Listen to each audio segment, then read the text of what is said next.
예수님은 십자가에 못 박히시기 전날 밤 제자들과 함께 유월절 식사를 마친 후 감난산 겟셋마네로 가십니다. 그 마지막 십자가에 못 박히시기 전 제자들과 계셨던 곳이 감난산인데 여기가 올리브산이잖아요. 그런데 이 올리브 짜는 곳이 겟셋마네입니다. 그 뜻이 기름 짜는 곳입니다. 예수님은 이곳에 제자들을 앉아 있으라 하시며 베드로와 야고보, 요한을 따로 데리고 조금 떨어진 장소에서 기도하십니다. 기도하시면서 예수님은 그 세 제자들에게 자신의 괴로움과 슬픔을 드러내시며 내 마음이 매우 괴로워 죽게 되었으니 너희는 여기 머물러 나와 함께 깨어 있으라 하시고 조금 나아가셔서 얼굴을 땅에 대시고 기도하십니다.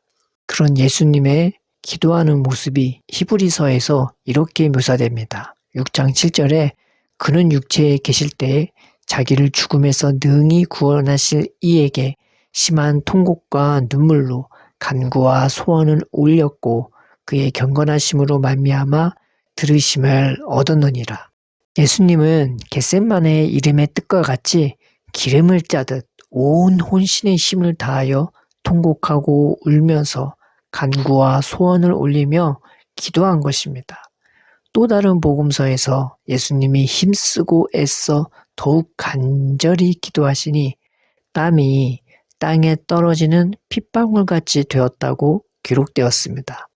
오늘 마태복음에 예수님의 기도 장면과 성경의 다른 본문들을 종합해 보면서 우리가 명심해야 할 것은 첫째로 영적 전쟁의 승리 여부는 기도로 정해진다는 것입니다. 내가 힘쓰고 노력해서 되는 것이 아니라 기도로 정해진다는 것입니다. 그래서 예수님의 십자가 고난의 승리는 사실 이 겟셋마네 기도에서 결정된 것입니다. 그 기도가 십자가에서조차 예수님을 승리하게끔 만들어준 것입니다. 그래서 예수님은 항상 기도로 하나님과 씨름했지 사람들과 씨름하거나 싸우지 않으셨습니다. 보통의 사람들은 살면서 자꾸 사람이나 환경이나 일이나 사건과 씨름하려고 합니다. 그러나 신앙인은요, 세상과 씨름하는 자가 아니라 무엇보다 하나님과 씨름하는 자들입니다. 그 기도 생활에서 승리하고 하나님의 은혜와 성령으로 충만해지는 자들입니다. 우리가 그렇게 될 때요, 세상은 우리의 밥이 됩니다. 마귀도 우리의 밥이 됩니다. 고난도 우리가 승리할 수 있게 됩니다. 내 안의 불행과 불안은 취급도 안 하게 되며 무엇이든 복이 되든 인생으로 승리하는 인생으로 살게끔 만들어줍니다. 기도로 승리하게 되면요, 오로지 내 안에 하나님 자녀의 영광으로 성령으로 살아가게 되기 때문입니다. 그래서 예수님은 십자가 고난조차 이 기도로 승리하시면서 성령으로 자신을 드리게 된 것입니다. 그러니 무엇보다 신앙인은 기도로 깨어 있어야 하는 것이고 예수님처럼 여기에 온 힘을 짜내야 되는 것입니다. 둘째로 기도는 하면 할수록 내 뜻이 아닌 하나님의 뜻에 순종하게 만듭니다.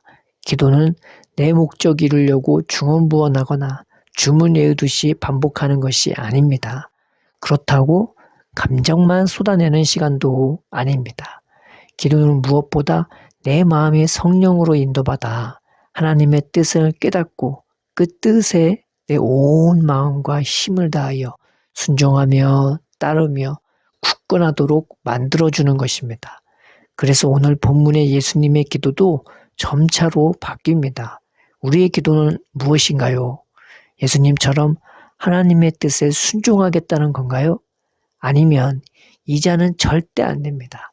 이 사람은 절대 안 됩니다. 이런 일은 절대 안 됩니다 하면서 하나님의 뜻은 헤아리거나 묻지도 않고 그저 내 감정과 내 목적에만 충실한 기도는 아닌가요? 우리가 우리의 기도조차도 인도를 받읍시다. 우리의 마음이 인도를 받읍시다.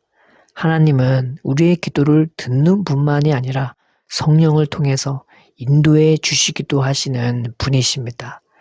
그래서 사도 바울은 성령으로 기도하라고 하지 않았습니까?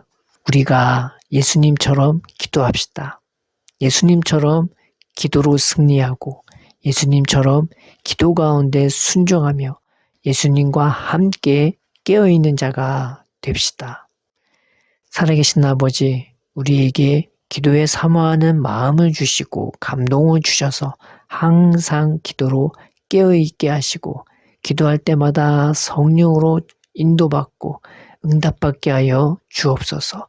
예수님의 이름으로 기도드립니다. 아멘.